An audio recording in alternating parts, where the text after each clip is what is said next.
the greatest scorer in the history of the NBA.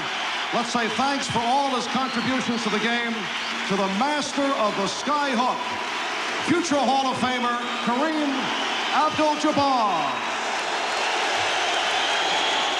In conjunction with the retirement of the greatest basketball player of all time, CBS Fox Video and NBA Entertainment are proud to announce Kareem, Reflections from Inside.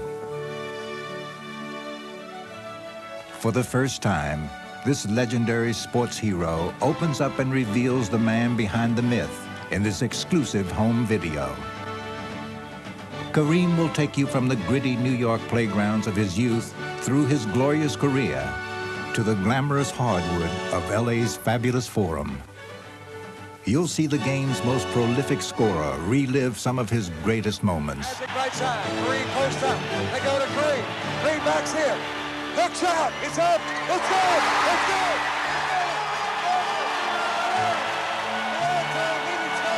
In the history of professional basketball, 31,420 points for the greatest center in modern basketball history, Kareem Abdul-Jabbar.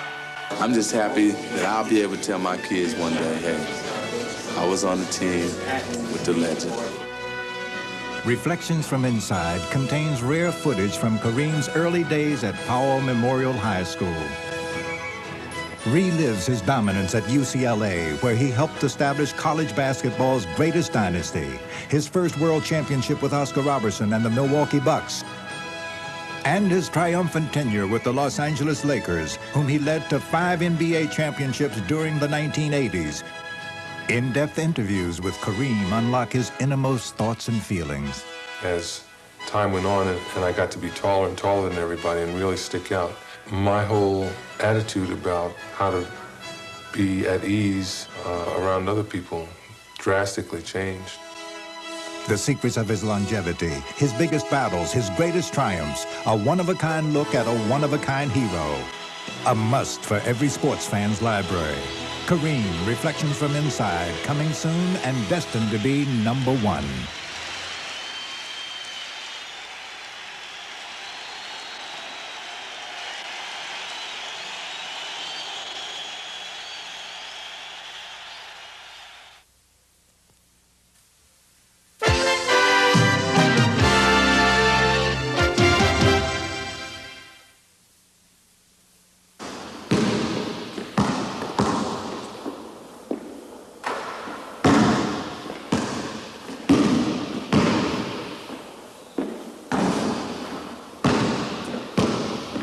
Never stop working hard. Each day I feel I have to improve. Hard work, determination. I've got to keep pushing myself.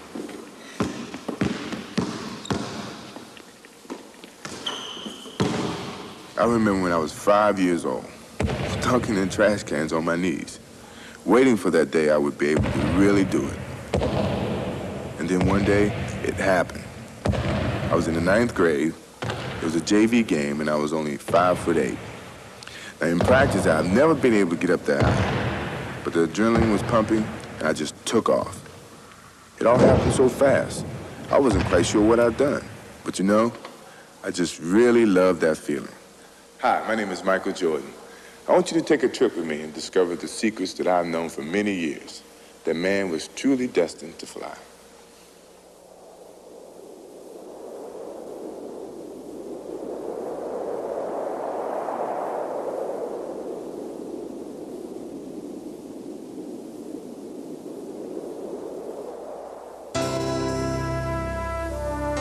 A young man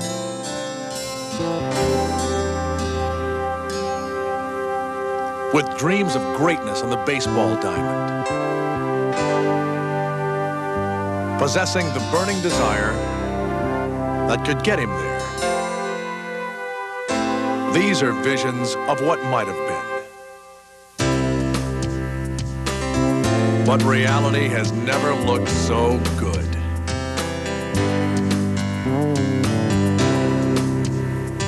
Yesterday's Little League hero has become today's most captivating athlete. His elegance on the court has transformed the game into an art form.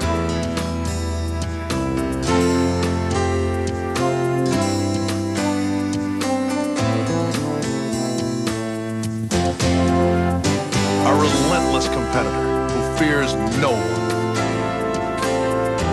He overwhelms the opposition, patrolling the airways with a reckless abandon. He is an unyielding defender with uncanny instincts. Thriving in adversity, he will always find a way.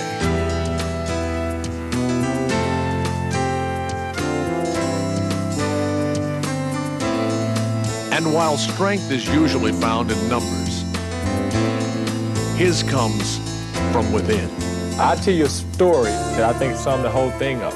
We was playing Chicago in Salt Lake. They switched and put John Stockton on it, and he turned around and dunked on Stockton. So some guy got up and almost followed him down the sideline and said, "Hey, Jordan, pick on somebody your own size."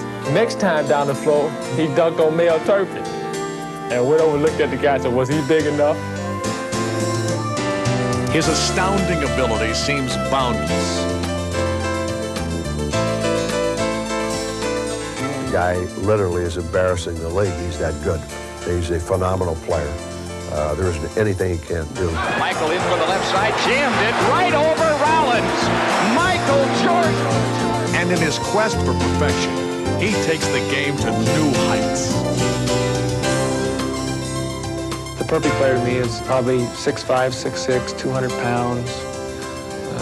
Jump like Michael Jordan, wear number 23 like Michael Jordan, and shoot like and play like Michael Jordan. Isaiah Ellis off to the right. Jordan on the drive, falls down underneath. Carlos McDaniel and it's stolen by Jordan. Michael's got it right away. This game is over. Lead pass to Michael Jordan. This spells trouble. Jordan, who has it on the break, driving all the way in. Oh, God, an unbelievable goal. He put it in and it counts. But greatness sometimes springs from humble beginnings. As a 5'11" sophomore, young Michael was noticeably absent from the varsity team. Yes, I'm the coach who cut Michael as a sophomore. We did it because we thought at the time it was the best thing for him and for our basketball program. He was still growing. He was a good ball player, but we didn't think he was good enough yet to really make the contribution on the varsity that we felt we needed. Determined to prove his coach wrong, Michael worked harder than ever, growing 4 inches and improving dramatically over the next 2 years.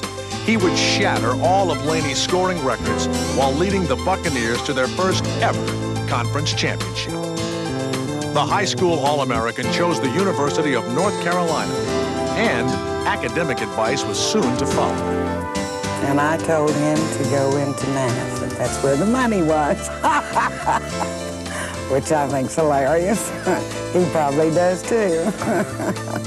Concerned about Michael's future employment, Laney's principal wanted him to attend Air Force Academy is always a very excellent educational choice, and certainly the commitment to the armed forces would have given him employment after college. This one-man squadron would eventually form his own Air Force, Air Jordan. Chapel Hill, home of the University of North Carolina, a school rich in basketball tradition. Initially, skepticism arose as to whether Michael could excel at the college level.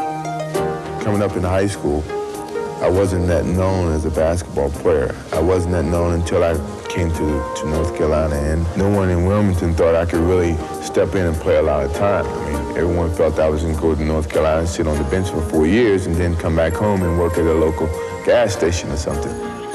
But no one anticipated that fame would come so quickly. The tie, 18. Shot, Jordan, Michael Jordan. In the 1982 championship game versus Georgetown, the freshman had delivered to Coach Smith his first national title. And a star was born. And a lot of people didn't know I existed until I got here. So when I hit that shot, I felt like I was different. You know, I won a national championship. I think the people started to recognize my talents more, and I started to get more publicity in that sense. So I think that shot really put me on the map, if you want to say. Michael's winning basket propelled him into the national spotlight. and a new aura of confidence was apparent to all. Michael really did was improve considerably between his freshman and sophomore year. He grew a couple inches, he matured physically, and just became a sensational player. He was very inconsistent as a freshman, but he's one of the most competitive ones we've ever had in our drills. He wanted to get better, and then he had the ability to get better. There's a steal by Doherty. Here comes Michael Jordan. Matt Doherty passes to Jordan. I guess that is a pretty fitting end to the ballgame. Jordan, look at that! Kenny Smith looking for Jordan. In practice, Michael barraged his teammates with his game-time moves.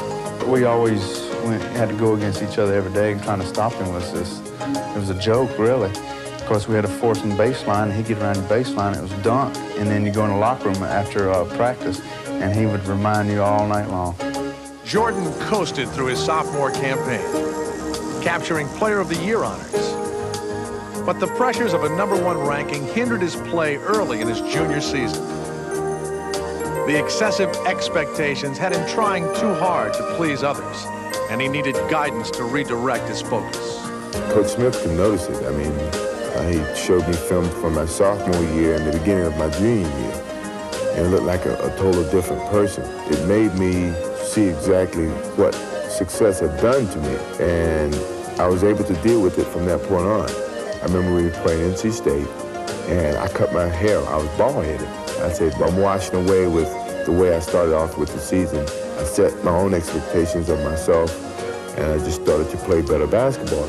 Michael would rebound beautifully. About 14. Rebound. Dominate the competition, and go on to lead the ACC in scoring. But after being named the top collegiate in the nation for the 2nd consecutive season, he made the difficult decision to walk away from Chapel Hill and forego his senior year. Well, to tell you the truth, I really just decided, I guess, an hour and a half ago. I didn't know I was, 50-50, and I talked to Coach this morning, and, he helped me, and my parents helped me, and, everything looks bright for me, and it's, I think the future holds, hopefully, the best for me, and I just, I felt that would be better for me to start now while I'm young. Although Michael left school early, he would fulfill his graduate requirements the following year. More immediately, he was about to become the cornerstone of a rebuilding Chicago franchise. The Chicago Bulls picked Michael Jordan of the University of North Carolina. In preparation for the Los Angeles Olympics, Jordan led Team USA to a 9-0 record in a series of exhibitions against NBA talent.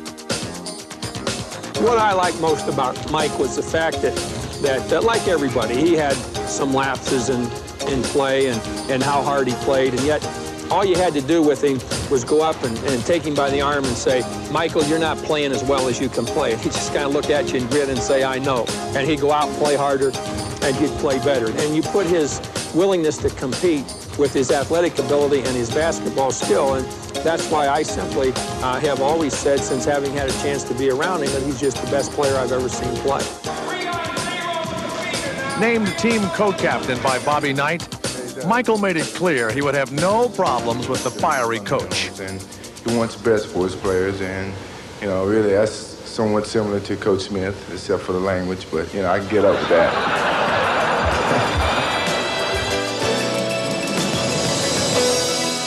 When the moment arrived, Michael was all business. The 23rd Olympiad would provide the forum.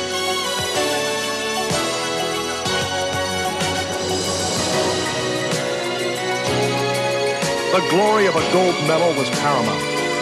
And playing against the rest of the basketball world, Michael would tower above the competition. The United States had a team deep in talent, but Jordan would emerge as the undisputable driving force. With Michael leading the team in scoring, the Olympic squad routed the opposition by an average margin of 33 points en route to a stellar 8-0 record. The gold medal game versus Spain was no different. Spearheading the blowout was the skinny kid from Wilmington, whose Olympic brilliance will always be remembered.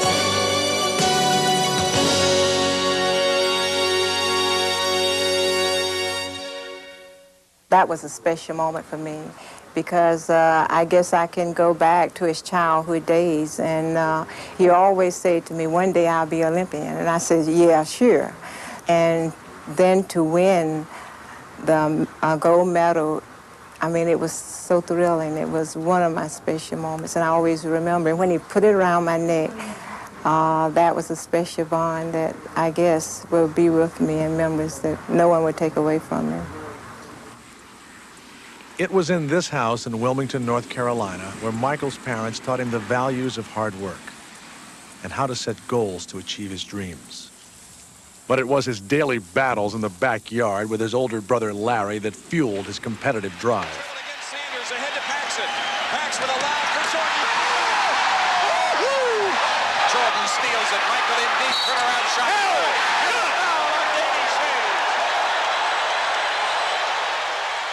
We used to play an awful lot. You know, we would play every day.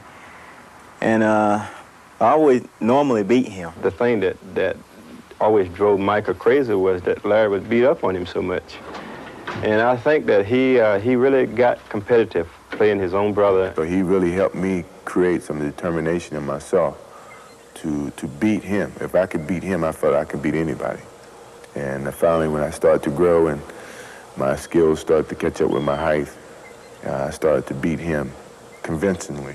Equally deserving of the credit is someone who showed him how to put it through the hoop. Keep your eye on the rim and concentrate. Like this? Like that? No, like this. Like this. Like this. Like this, Michael. And now give it some razzle-dazzle. That's my mom. Obviously, Michael derives his athletic ability from his mother's side. But how does one explain his 6'6" frame? After all, there hasn't been a Jordan over 6 feet in recent memory. I thought about that often. And I've come to one conclusion. Occasionally, you'll meet people that you look at and you just know that they were born to do one thing. And God looked at Michael and knew that this kid would starve if he had to work. So he says, I better make an athlete out of him. So is it true Mr. Jordan would find Michael hanging from his chin-up bar, stretching himself in an attempt to grow taller? I tried to do that. I always wanted to be 7 feet. And I never could get that tall. I tried it a few times. I saw it on TV a few times, on the Brady Bunch or something like that I saw that. And I tried to do it, and it didn't. I don't think it worked, but I'm tall, so it may have. And your dad's reaction when he found out? He thought I was nuts. And that's exactly what he drove NBA defenses. Staging an aerial display, the rookie left fans awestruck. Collecting rave reviews at every stop. Often unbelievable when running the floor. He was virtually unstoppable in the air. Air Jordan had landed, and the NBA would never be the same. More than just a scorer, the emerging superstar sought to create for others. Quickly becoming Chicago's leader, he sparked the Bulls with his contagious intensity. Michael was high-stepping his way to instant legend status and having a great time along the way. They have outscored the Bucks 9-0 here. Here comes Mr. Jordan is right. Everyone was trying to catch a glimpse of Jordan's high wire act. And he sent no one home disappointed.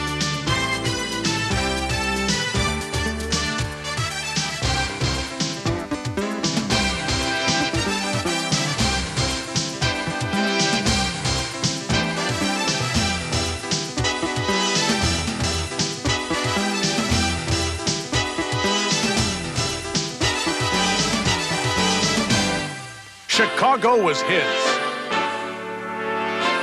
The Bulls were a hot ticket.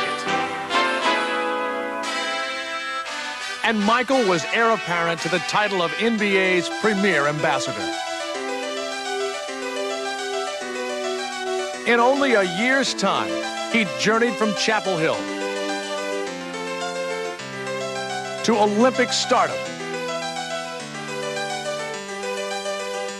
With a schedule so hectic, he had to wait for a Bulls West Coast road trip to pick up the College Player of the Year award, which fit nicely alongside his next trophy, the NBA Rookie of the Year.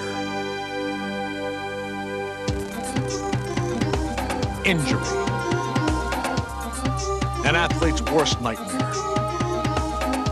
Not even the NBA's most celebrated performer could escape its wrath.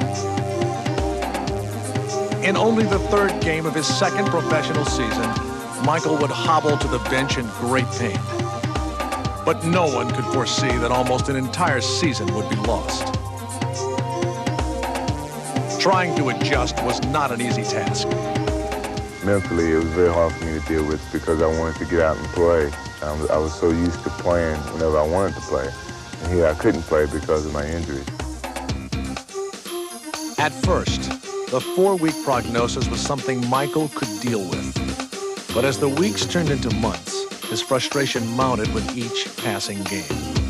The unfamiliar role of bystander had Michael at wit's end, and he needed to find a way to lessen the pain. Seeking comfort, the legendary Tar Heel returned to Chapel Hill. It was in this gym where the rehabilitation process would begin. Michael renewed his fervor for the game as his foot continued to get stronger. Once I got that confidence and the feeling in the foot was getting stronger as I continued to play, it wasn't nothing anyone could have said that could stop me. But concerned about re-injury, the Bulls wanted to delay his return. A rigorous training regimen was implemented to secure full recovery. Patiently, Michael waited for his day to come. Checking into the game for the Bulls. He's back! Number 23, Michael Jordan! Everybody told me, you're a fool for playing. You should go home and relax and come back next season, see what happens. There's the double. Jordan was playing better than ever, but fearing a career-ending setback, Chicago's coaching staff limited his play to only 7 minutes a half. The star's patience was extended once again.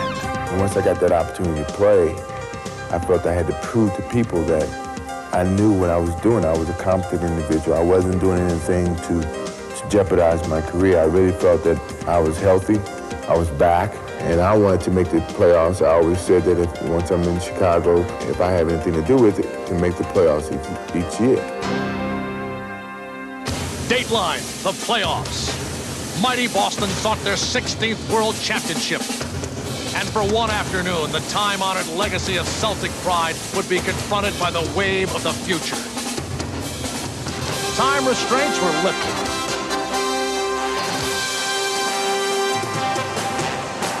And Michael would make the most of his opportunity. A constant presence at both ends of the floor, he single-handedly dismantled the Celtic attack. Rendered helpless by his offensive onslaught, the core of the Celtics all tried their hands at stopping him, but without success.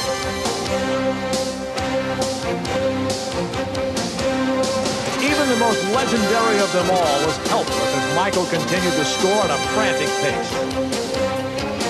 Absent for 62 games, Jordan sought retribution for lost time.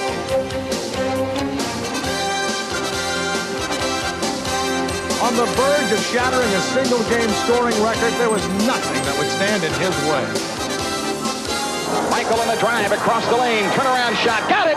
63 for Jordan! A new NBA record has been set in the Boston Garden. When I'm on my game, when I'm really on like I was in Boston, I don't think there's too many people that can stop me. I don't think there's anybody that can stop me. And once I got off to a good start, I just felt like I couldn't stop. You know, I could run for days and not really stop. I just wish that the game didn't have to stop. We could play play on and on. We'd probably still be playing now the way I felt.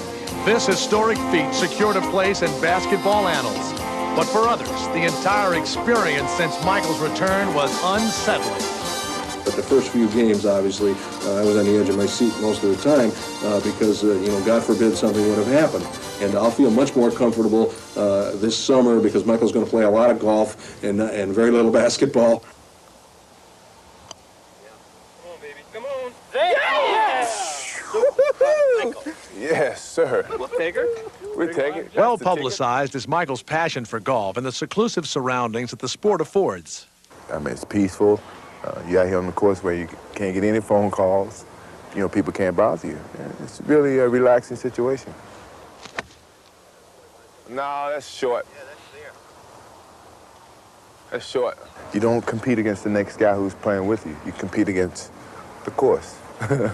One day you can shoot 74, next day you can shoot 84. That's the game of golf. You never really can conquer it. You can only contain it and hold it for a little while, and then it just goes. The mind comes into this game so much. It comes into basketball too, but sometimes your skills can overcome the mind a little bit. But in golf, if your mind's not in it, you can forget it. The free throw situation, it's similar. Putting and free throws is the same. And the consistency and the skill of going through the same motion every time.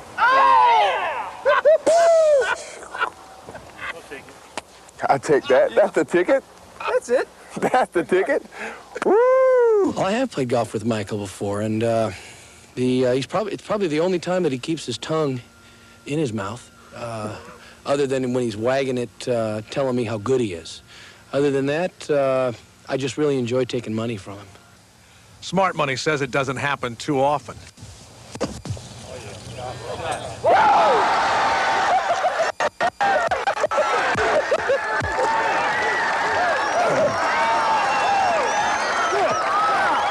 In the hole. I take it. Perhaps a career after basketball is in the making. That's a jump shot. Now that's a jump shot. But for Michael Jordan, the future is now. He lives and plays with style and charisma. And just may be the most identifiable athlete in all of sports. First, his attire, baggy shorts and the wristband on the forearm. And then there is the ever-present tongue. As far as I can remember, it originated from my granddad. My granddad stuck his tongue out, and if I'm working on my car or something around the house, I find myself going, really concentrating. Like father, like son.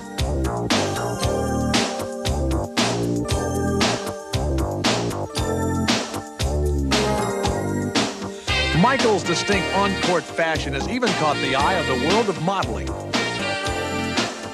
With his striking good looks and his charming demeanor, the megastar is a natural.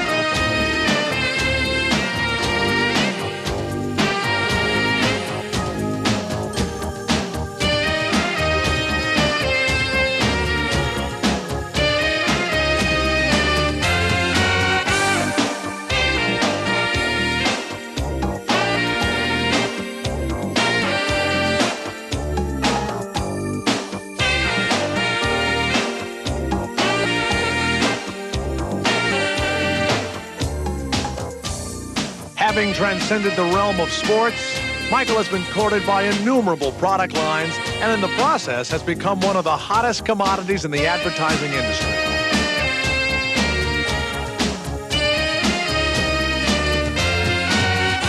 With his exposure at an all-time high, Michael can go nowhere without attracting attention.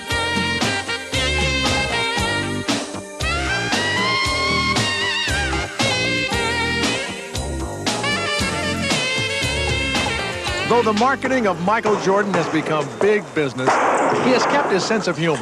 Even when attending to business, he always seems to manage to have a good time.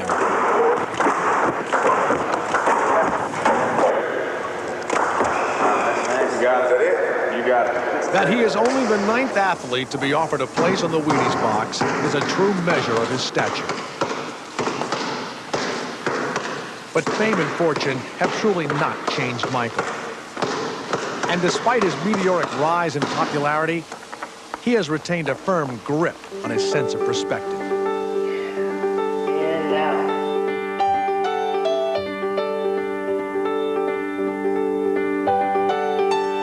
Although Jordan spends a good deal of time in the air, his values are firmly down to earth. I was taught right from wrong. I was always involved in the boys' club when I was smaller. So I was able to step up and be an outspoken person against things that I didn't want to be involved in. So don't blow it. Don't do drugs. If you're doing it, stop it. Get some help. McDonald's wants you to give yourself a chance to find out all the wonderful things you really can be. And so do I. I could have easily had parents that didn't care and let me hang out late nights and, hang out with the wrong crowd, but I wasn't brought up that way, and it was easy for me to distinguish away from the environment that I wanted to be with and the environment that I didn't want to be with.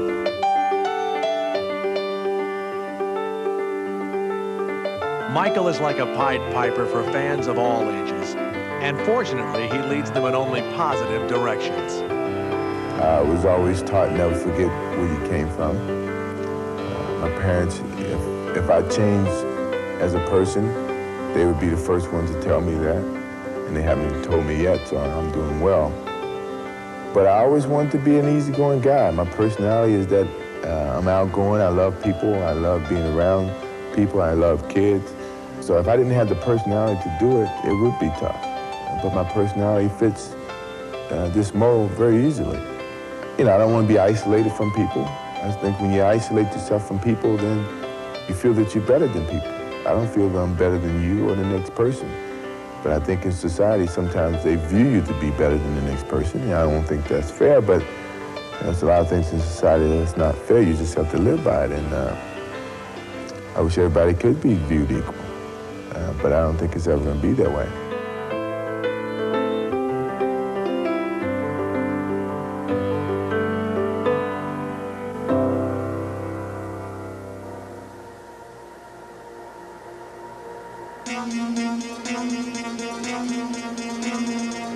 No sight inspires more fear in would-be defenders than this offensive juggernaut. If I get the ball, you're at mercy of whatever I want to do. There's nothing that you can say or do about it if I'm on my game. The feeling is you own the ball, you own the game, you own the guy who's guarding you. You can actually play him like a puppet. Few puppet masters apply their trade as skillfully as Michael. He simply takes over a game whenever he chooses. When I'm playing really good, that's the feeling that I have. An unparalleled shot maker, his offensive repertoire is limitless. Regarded as the greatest scorer since Wilt Chamberlain, his peerless athleticism makes him the most formidable weapon on the court today. Jordan attacks the basket as though possessed.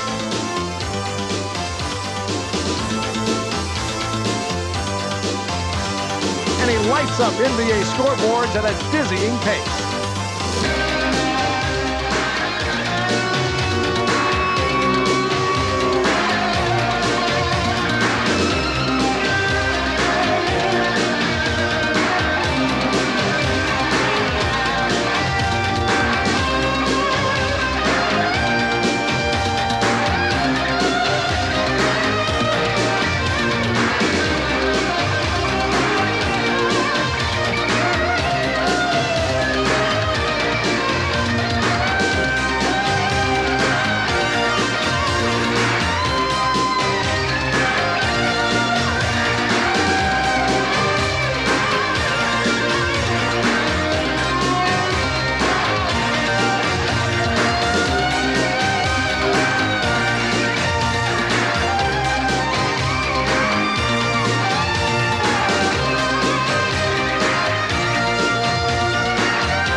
Not solely a scoring machine, Michael dominates defensively as well, bringing a cerebral approach to shutting down his opponents. First, I observe how he handles the ball. If he has great handle with the ball, then it's going to be more difficult for me to steal the ball from him. But if he doesn't, then it's different ways. I can trick him one way and reach around him, or just go straight at him and go for the steal. But if he handles the ball very well, you almost have to sneak up on him. Initially famous for his offensive brilliance, in a sense, Michael did sneak up on the NBA defensively. But in 1988, his tenacious play earned him Defensive Player of the Year honors and the recognition he so richly deserved. To say Michael Jordan doesn't play defense is ridiculous. Interesting enough, great players never want to be one-dimensional. And I think the one thing that bothered Michael more than anything else is that he got no credit for his defense. Well, it's been a goal of mine to really get that recognition that I want on the defensive end. Right now I'm still getting most of the recognition on the offensive end because I'm averaging 34 points, but the defensive end is where I really want some recognition because it takes a little bit off of that all offense and, averaging 37 points or whatever, leading the league in scoring. That's an image that I don't want to project, that I just shoot and I just score and I'm just an offensive player. That's something that I don't want to be remembered as.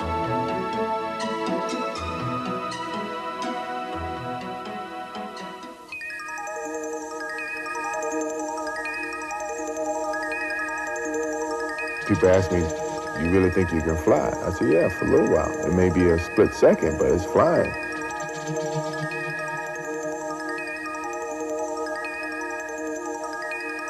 And I think people are amazed by that because they wish they could do it.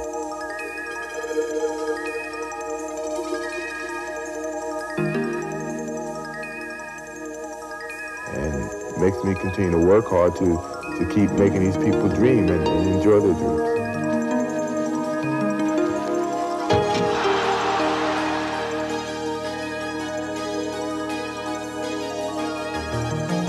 Michael's airborne ballet is very much about dreams.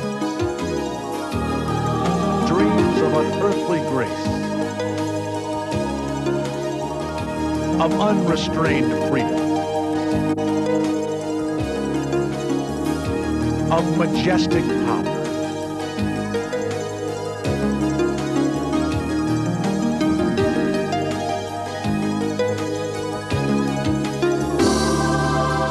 Dreams of flight.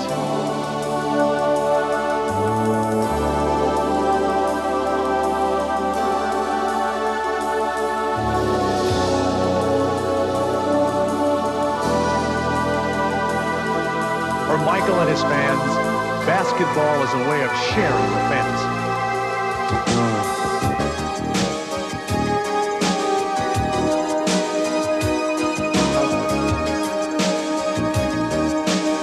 Like a small group of aerial voyagers, Michael evokes images of the stratosphere,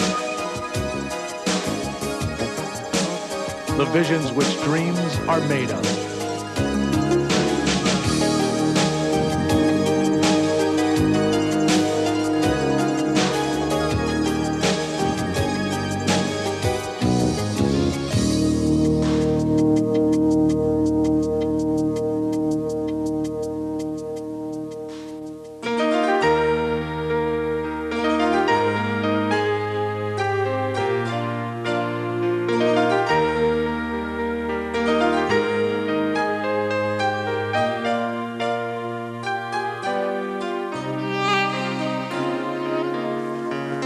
Michael may be able to achieve the unbelievable on the basketball court, but to those who look up to him, he is a very real person who possesses the rare gift to both capture their imagination and touch their hearts.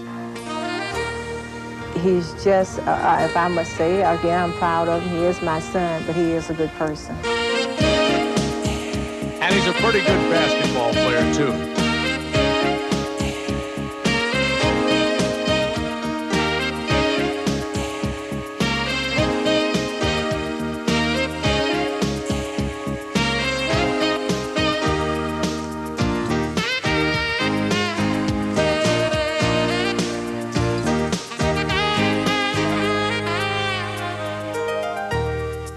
Entrancing to watch, his performances capture the gamut of emotions.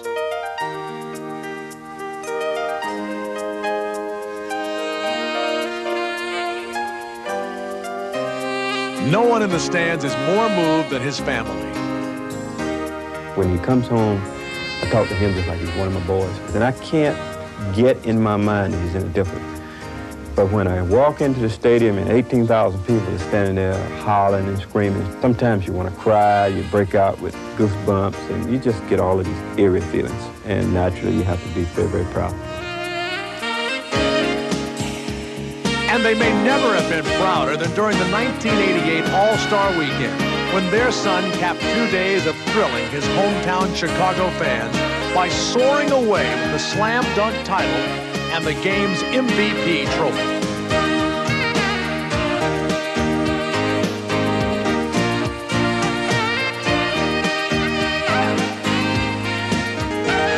Throughout his life, Michael Jordan has met all obstacles head-on. One can only imagine what challenges he has yet to conquer. This is something to savor as we look forward to more spectacular moments from the world's most breathtaking athlete.